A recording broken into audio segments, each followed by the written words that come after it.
analysis really existed. I started dating somebody who in 2 months ended up being very violent with me. And I thought, that's not ever going to happen again, not ever. But how do I prevent it? And I'm not stupid, I'm pretty smart, so how did that get by me? How did I not see signs, signals, whatever? And about 2 months after this happened, by the way, I got rid of him, but not in the way you might think. It was at a party, and this was the time that he got violent with me. And he got violent with me because he'd had 2 drinks, and I didn't know he was an alcoholic.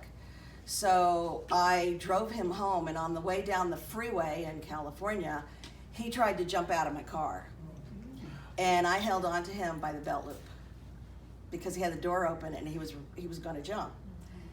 And I thought, not on my watch. I don't think so, especially since, clearly there's something karmic going on here, and I don't want to have anything to do with it. But I'm going to learn from this experience. So when I saw an ad for handwriting analysis, just the basics, I thought, well, maybe that's the answer.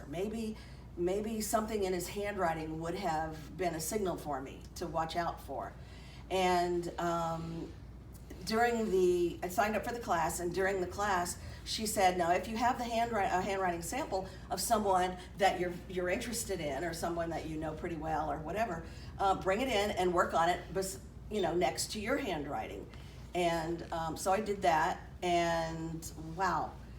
If I had known how to analyze handwriting before I met him, I never would have gone out with him, because he had anger, hostility, temper, irritability, and physical aggression.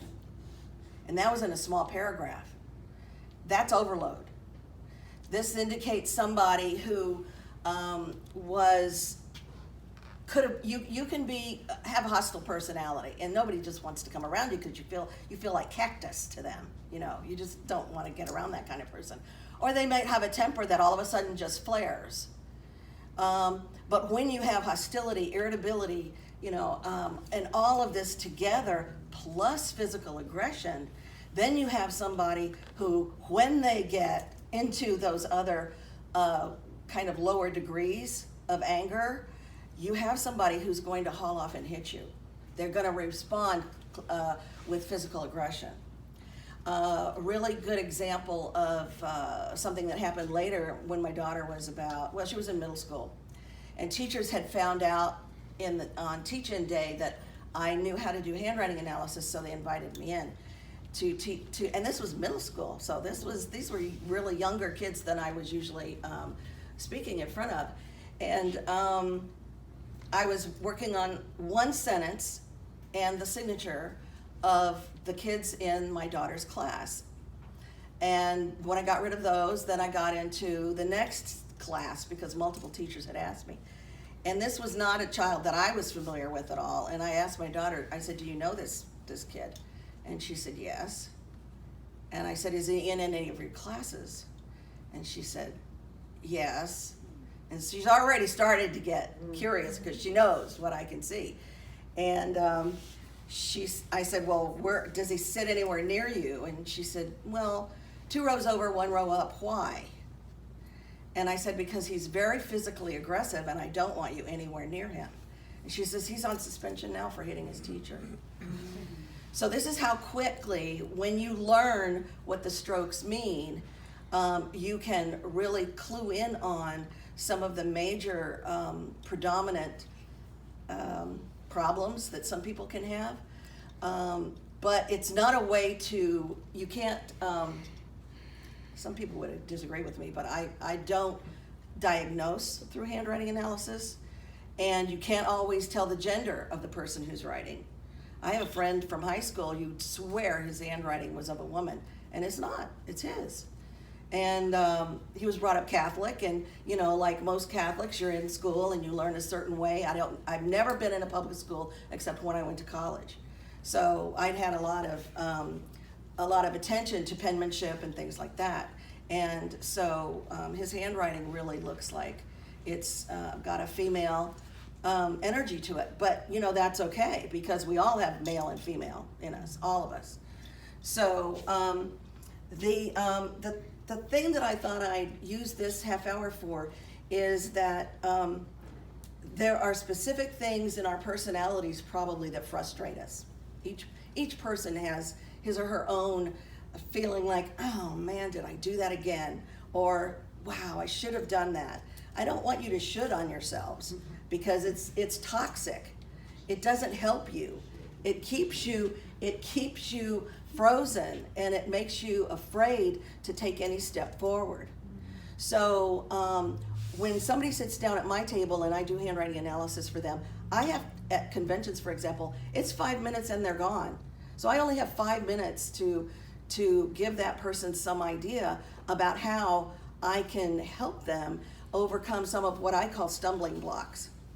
So rather than spend hours on handwriting analyses for every person like I did the first time, what I want to do today is find out from you various personality traits that frustrate you, and I will specifically work on those today. Because if you raise your hand and say, this frustrates me, somebody else has that also going on. So it will cover more people than just the one person. So something I'll start out with, well, first of all, why don't I go ahead and get you to, on your little booklet that you made, on the cover, what you would call the cover, put your name and the date. Because anytime you look at handwriting, it makes a difference as to when it was written. What's the date? The 20th. The 20th. Yeah. Okay. 6:20.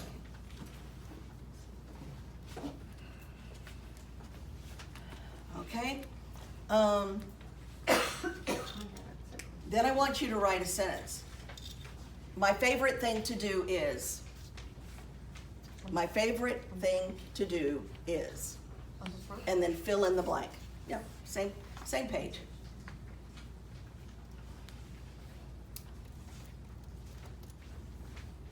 That'll just give you some strokes to work with. And then just fill in whatever what do you like to do? What do you love to do? What makes you happy when you do it? Dancing, gardening, meditating, learning, shopping, whatever it is.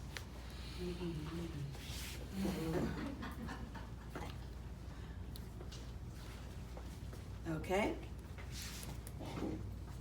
Now, I'll get you started. I'll prime the pump and get you started with the F.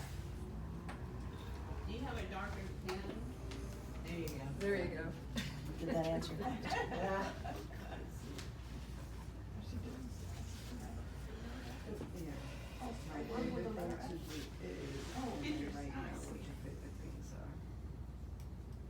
Now these are different ways of making Fs. Do you see the way you make your F in here, up here, anywhere? Okay.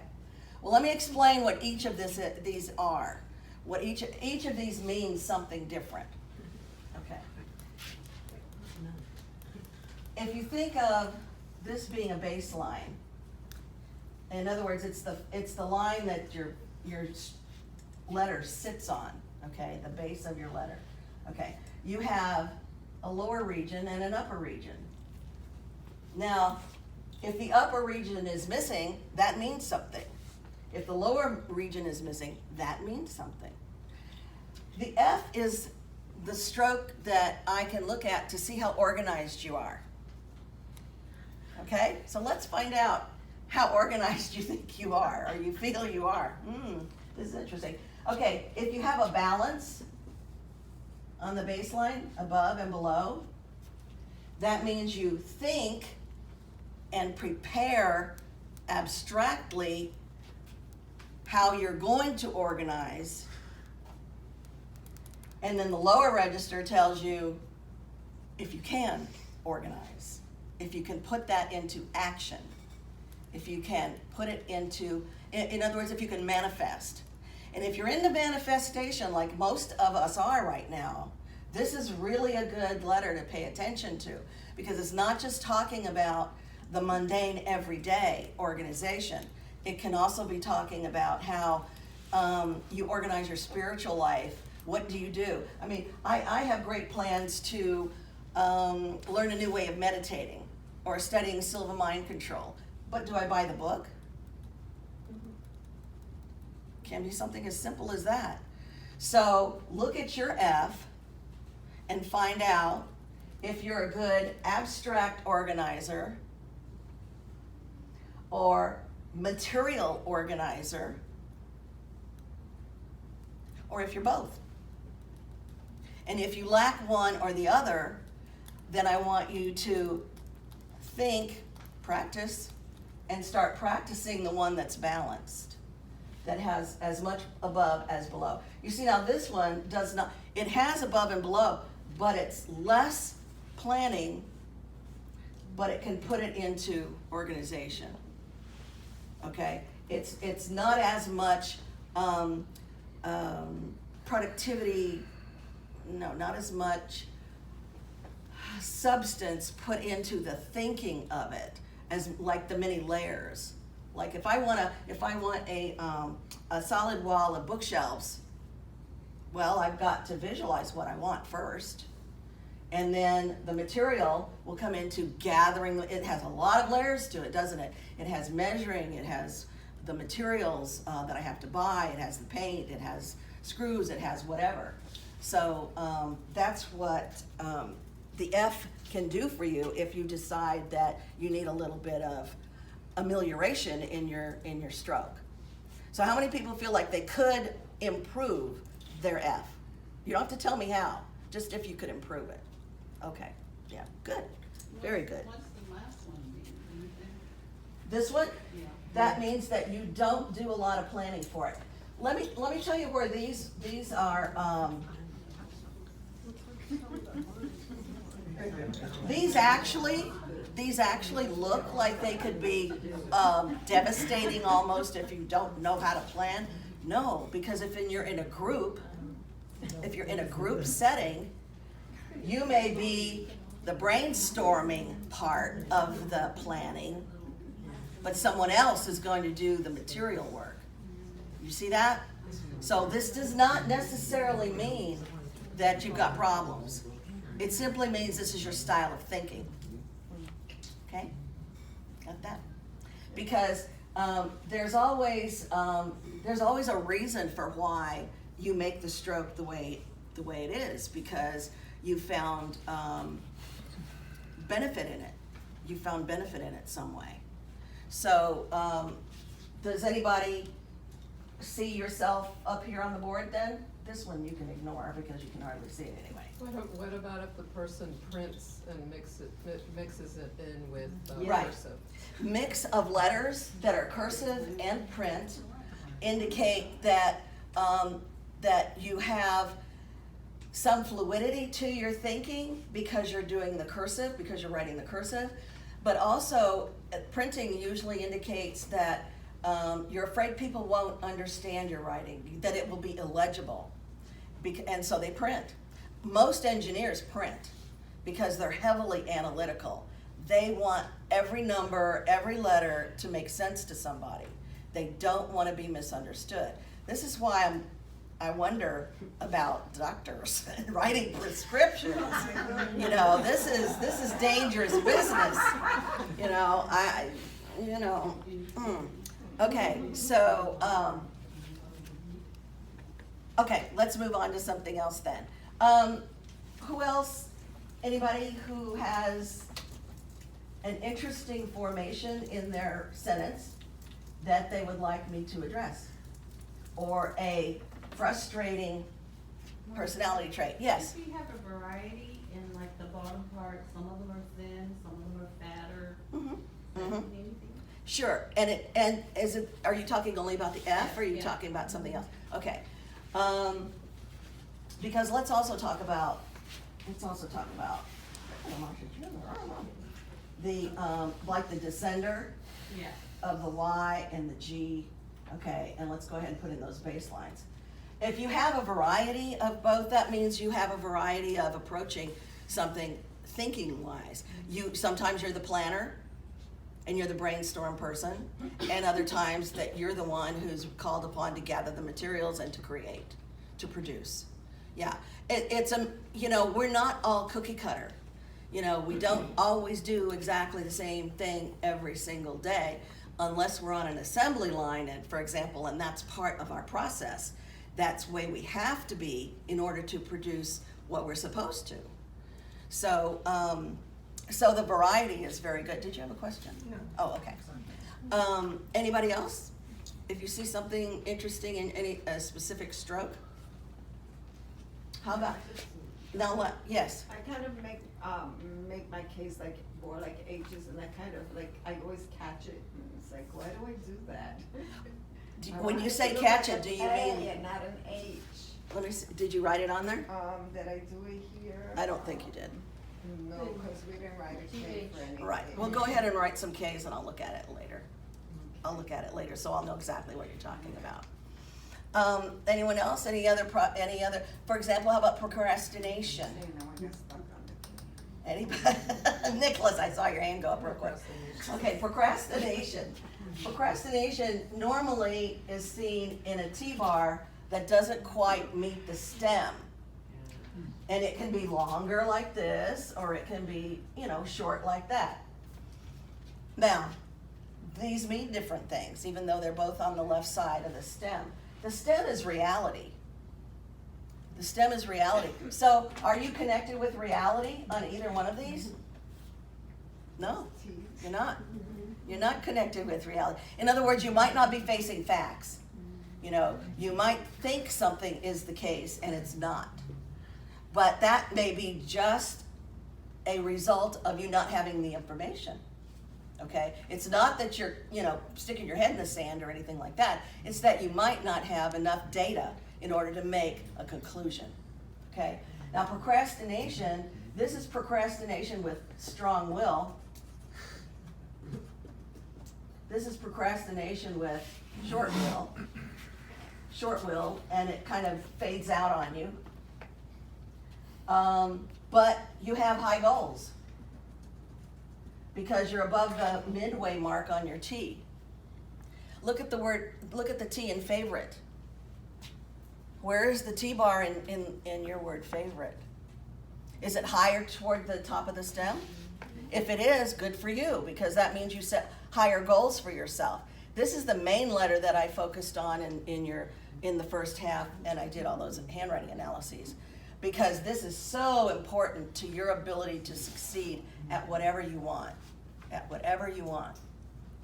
Now, what happens when you get to, if we're just kind of mirroring this, to the other side? Sometimes it's harder for me to make the wrong one. These mean different things too. This means anger. This can indicate anger. And this can indicate a domineering personality. Personally, I would not date this person, but there are reasons why people have the personality traits that they do. Maybe this person is just mirroring what they learned as a child, that it was okay to be domineering and okay to be, pushing yourself on somebody. Yes? That one looks like a guy holding a gun. Yeah, and the spear. Oh, this one? The first Yeah. one? Must be a short guy he's shooting. Yeah. Short guy. It's like a spear, so. Well, you see the blade ending? This is a sharpness, you see. It's the ability to speak to someone with real sharpness, and it's not meant to be kind. It's a domineering kind of way of communicating with somebody verbally. It's something to really watch out for. So you can repeat that in your notes, and then you can say, domineering.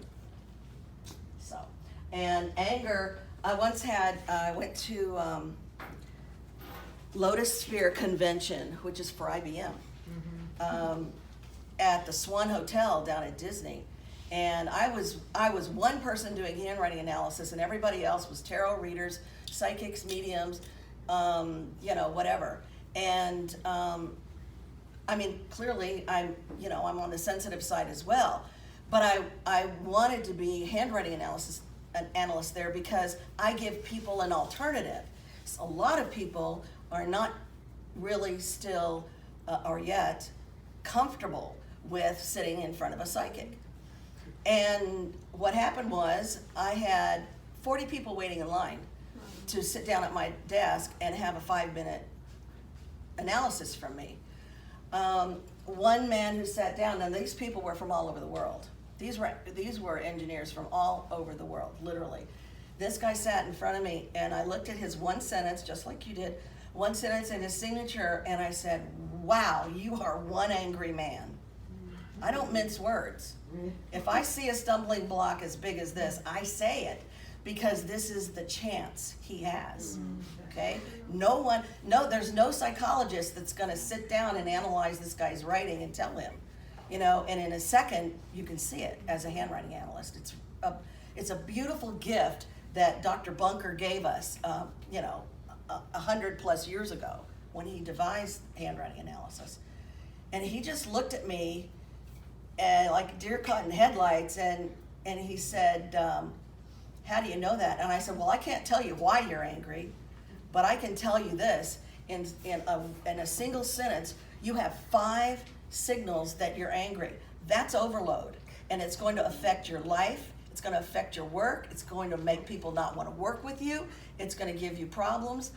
You got to figure out how to deal with this, and I'll show you how to change this T and make it to where you can start eliminating that anger and be okay with whatever it was that offended you. And he said, my best friend ran away with my wife 2 weeks ago. I said, well, that'll do it. That'll do it. He was basically distraught is what he was. I mean, he was really angry about it. And I said, anger is paralysis. If you stay angry with somebody long enough, and it could be with yourself. It could also be you're angry with yourself. Don't let it paralyze you. Start making a full change from this anger to a full T. Look how much stronger this one looks. Looks much stronger. The willpower is strong. The goals are strong. You're not a procrastinator, and you're not an angry person. So it's a very healthy T for you to make. That's really the perfect T that I showed a lot of people how to make, yes. So using that man as an example, you're saying that the reason why he wrote angrily like that was because his wife ran off with his best friend, or was he always an angry person? I have no way of knowing. Okay, so that's, yeah, okay. So I have no way of knowing, but he connected immediately with why he Right. was angry. Right. So that was my truth that I worked But on. he could have been angry all along and just, that was his personality. Could have been, Okay, but because I told him, I said, I have no idea why you're angry, Right. but you gotta do something about it, and I'll show you. because would that normally change that quickly? Let's say in 2 weeks with the handwriting? Oh, would yeah. Change that quickly? Could change Oh, from okay. morning to night, Okay, absolutely. Your handwriting can change, yes, Clement? okay. No, you're actually saying that the formation of my letters determines how I think or how I act. Now, you're also saying if I change the way I form my letters, it will change my mental Absolutely. thinking and action? Yes, because anytime you write, you don't know how to analyze handwriting. I do, and when I write, I say, I don't want to do that again. But when you write, you're not clued in on that education, so you're just brain writing. It's coming right from your brain onto the page. If you deliberately change it, you're telling your brain, we're not doing it the old way anymore. We're doing it the new way. But in order for you to take the information I give you on how to get rid of the stumbling blocks, the problems, problem traits, you have to apply it. So how do you apply it? You do the better consecutive. For 30 consecutive days, you practice the better stroke. whether it's a T or an S or an F or whatever it is, you practice for 30 consecutive days. And if you get to day 29 and you forget, or you want to watch Ninja Turtles or whatever it is, you have to start over, because that's a discipline of making sure the brain knows what you want. Which T? It is the amazing. anger one? Pardon? Which T is the anger one? Cause I can't see. The that. anger is this one. Now, this person has strong will, but it's not really meeting reality. He may sit back and say, or she may sit back and say, boy, I'm really gonna do this, I'm gonna do this. But if they're not anchored in reality, it's not gonna go very far. And remember, this is procrastination too. So it's kind of like shooting yourself in the foot, because you may have the willpower, but you don't necessarily have the impetus, I guess, to go ahead and finish. Yes.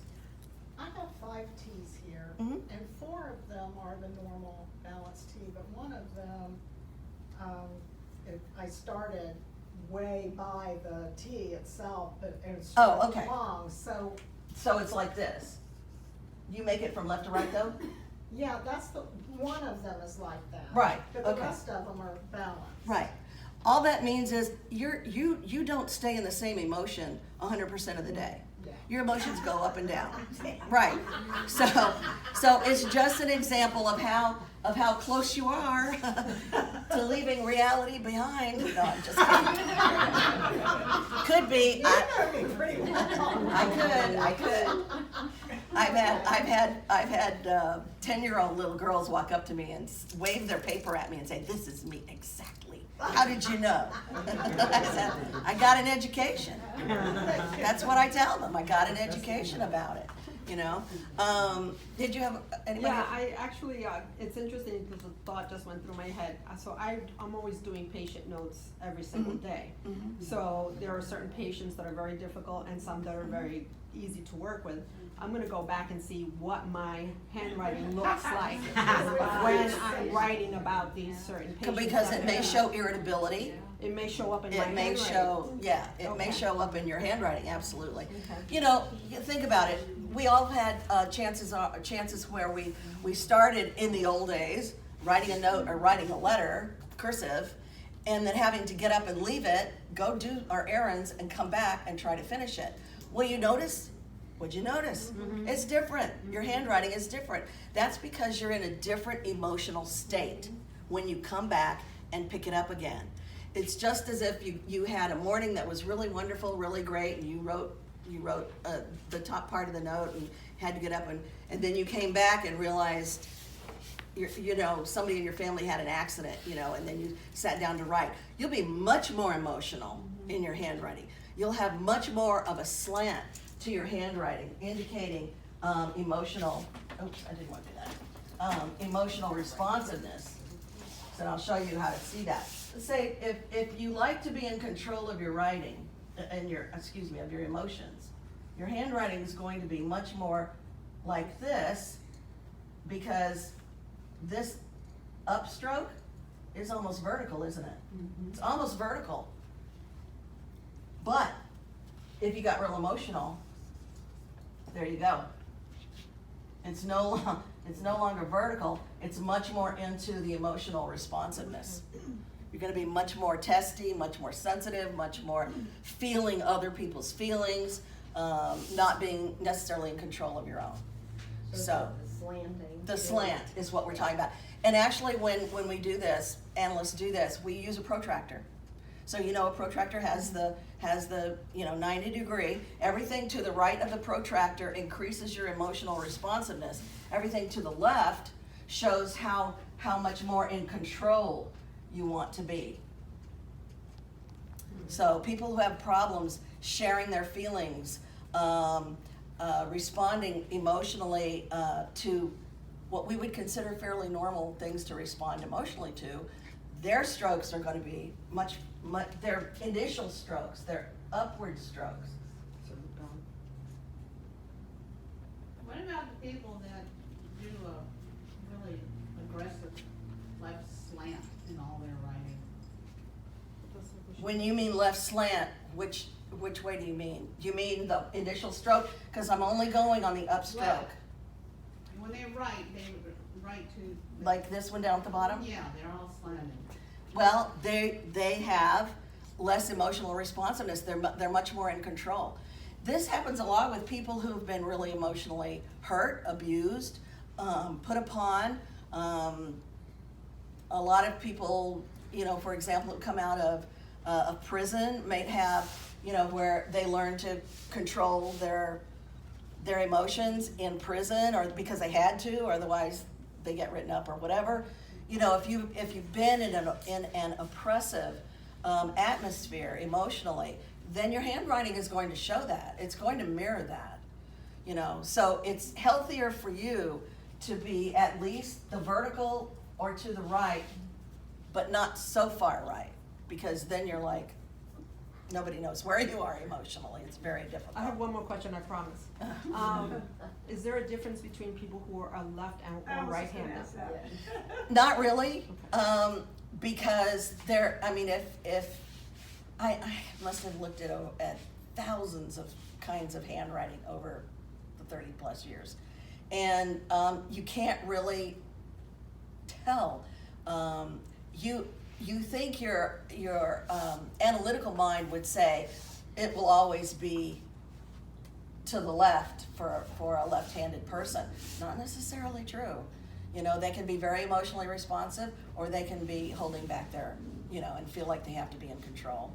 You know, but it's emotional control, and it's the degree of how much you allow. You know, some people who feel like they just, for example, they may be going even back to school, and they need to be more in control of their emotions because they feel like maybe in the past they've been, you know, so flighty and so hither thither, and you know, and they don't know what to do with themselves. They need to think about being more of a vertical writer for a while, at least for a while. You know, your handwriting is so changeable, and it's if you think of it as finally plastic in a way, where whatever you think, it's going to show up in your writing.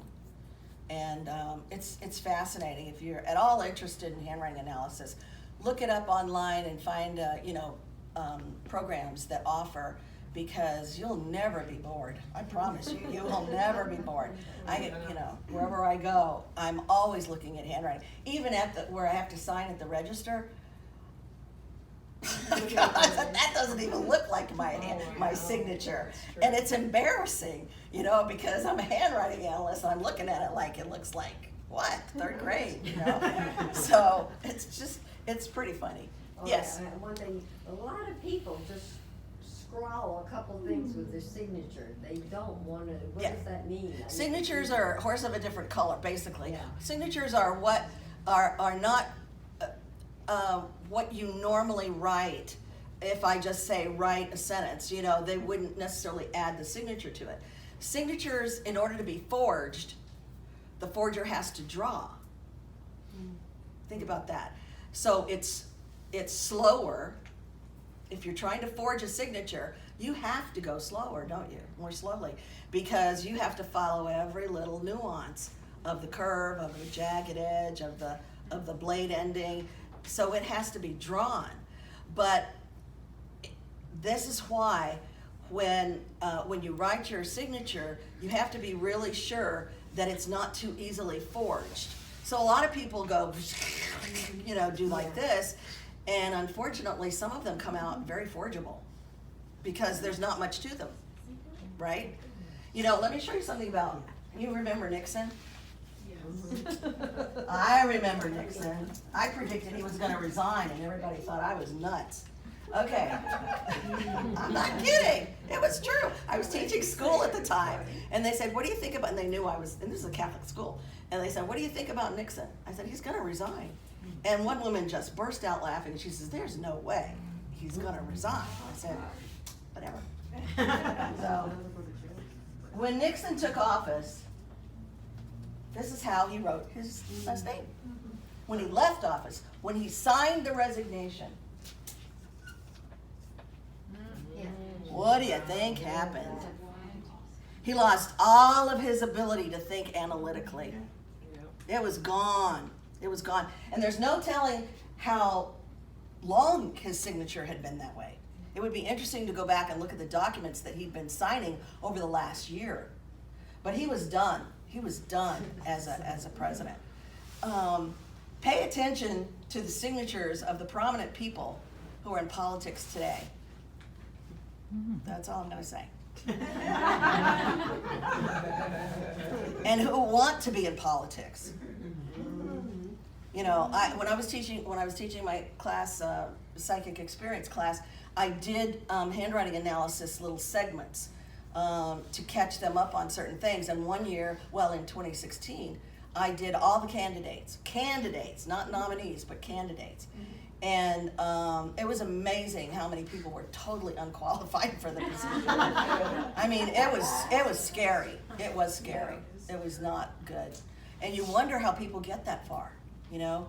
How did they get that far? I mean, how many, anyway.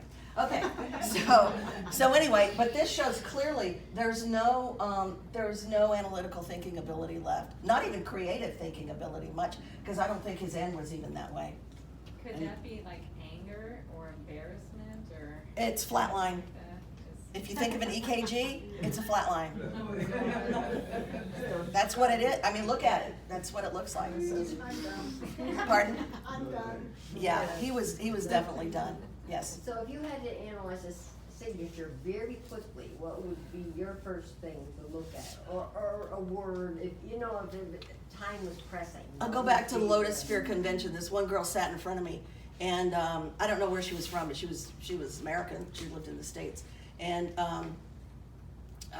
she wrote her signature, and I looked at her. Her signature drew me immediately. Oh, I said, wow. And she was with two friends. It's always fun to have friends with the person you're doing because they know. So I looked at her handwriting and I said, wow, your signature is just full of imagination. And her friends just burst out laughing. They said, this is the most amazingly creative person you will ever know. She's a filmmaker. The ideas she comes up with are phenomenal. I got goosebumps talking about it because, did you? Because she really showed a lot. In other words, when I look at a signature, it's the predominant that I go for immediately because that more colors their personality than anything else that they're doing probably in the signature. But yeah, signatures are what you're willing to show the world or what you want to the world to think you're all about. So, yes. Anybody else? Anyone else? Okay, well, thank you very much for your time. I hope you learned something. And take it home with you and practice it. You're welcome. You're welcome. Good questions, so I always appreciate that. And if you have any questions, you can get a hold of me at frombrain2, the number 2, hand. From brain to hand at yahoo.com. Okay? Thank you. Great questions. Thank you. Have a good day.